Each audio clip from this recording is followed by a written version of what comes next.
안녕하십니까. 부동산 파이치기 부파입니다. 지난 영상에서는 힐스테이트 녹번에 대한 분석과 앞으로의 전망을 해봤고요. 오늘은 이미 예고해드린 대로 서울 중구의 대표적인 아파트 단지지요. 서울역 센트럴자이에 대한 분석과 전망을 해보겠습니다. 그럼 먼저 서울역 센트럴자이에 대한 위치부터 알아보겠습니다. 바로 여기가 서울역이 되겠습니다. 서울역이 되겠고요. 이 왼쪽으로는 그 5호선 애호개역, 우회편은 2호선 아현역이 되겠습니다. 서울역 센트럴자이는 바로 여기에 중앙에 이렇게 위치를 하고 있습니다. 따라서 이쪽 광화문이라든지 이쪽 시청, 그 다음에 그 여의도 쪽으로 출퇴근을 하시는 분들한테는 아주 편리하게 접근할 수 있는 직주 근접의 그런 아파트 단지라고 보시면 되고요. 항공사진도 한번 보실까요? 여기가 바로 서울역 센트럴자이 아파트가 되겠습니다. 여기가 서울역이고요. 또 바로 옆에 손기정 체육공원이 이렇게 있고요. 또 옆에 그 녹지 공간들이 많아서 또 환경도 쾌적한 그런 아파트 단지라고 보시면 되겠습니다. 먼저 서울역 센트럴자이에 대한 일반 현황부터 알아보겠습니다. 준공 연월은 2017년 8월입니다. 따라서 현재 2년 반 정도 지난 신축 아파트 단지라고 보시면 되고요. 단지 규모를 보면은 총 14개 동에 1341세대입니다. 여기에는 공공임대가 228세대가 포함된 그런 숫자가 되고요. 층수는 16층에서 25층까지 건축이 됐습니다. 그리고 평형은 25평에서 40평까지 다양하게 구성이 되어 있고요. 용적률은 234%가 되겠습니다. 세대당 주차 대수는 1.15대, 그리고 건설사는 유명한 GS건설의 자이 브랜드가 되겠습니다. 난방은 개별 난방과 도시가스, 전세가율은 45%에서 52% 정도 나오는 것으로 나타나고 있습니다.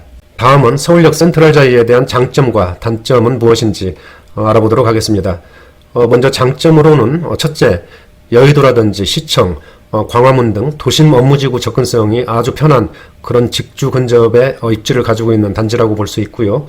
둘째로는 요즘 인기 절정인 신축 아파트 단지, 그리고 셋째로는 1341세대의 대단지라고 볼 수 있겠습니다. 넷째로는 GTX와 용산 개발 호재가 아직도 풍부하게 남아있고, 다섯 번째로는 단지 내의 아름다운 조경과 쾌적한 환경도 서울역 센트럴자이의 장점이 아닌가 그렇게 생각을 해봅니다.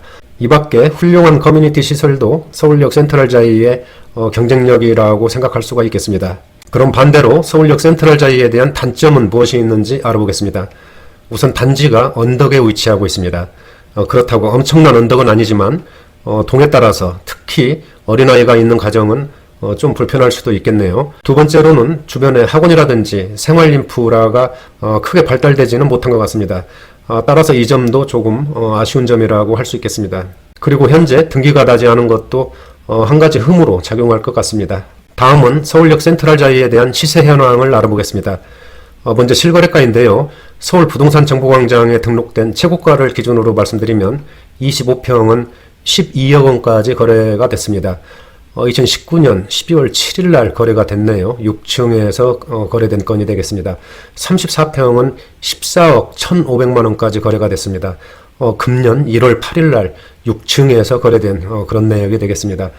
지금 말씀드린 실거래가는 현 시점에서 서울 부동산 정보광장에 정식 등록된 최고가로 말씀을 드렸고요.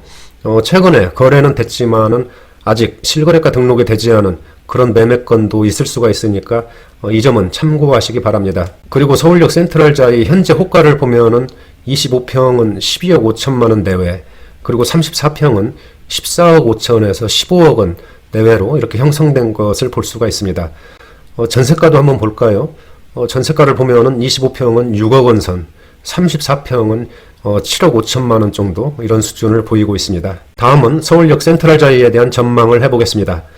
서울역 센트럴자이는 앞에서 말씀드린 것처럼 단점보다는 장점과 앞으로의 호재들이 많은 단지라고 생각이 듭니다.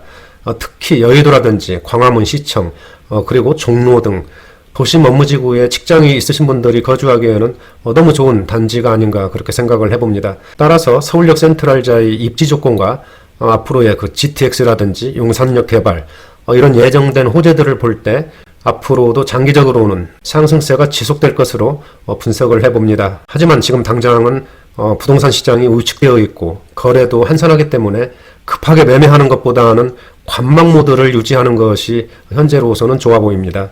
그리고 매매 시기는 정부의 부동산 억제 정책들이 시장에서 어떻게 반응하는지 그 결과를 좀 더 지켜보면서 결정하셔도 늦지는 않다라고 말씀드리겠습니다. 지금까지 서울역 센트럴자이에 대한 분석과 앞으로의 전망을 해봤고요. 다음 영상에서는 보문 파크부자이에 대한 분석을 해보겠습니다. 나가시기 전에 구독과 좋아요 부탁드립니다. 감사합니다.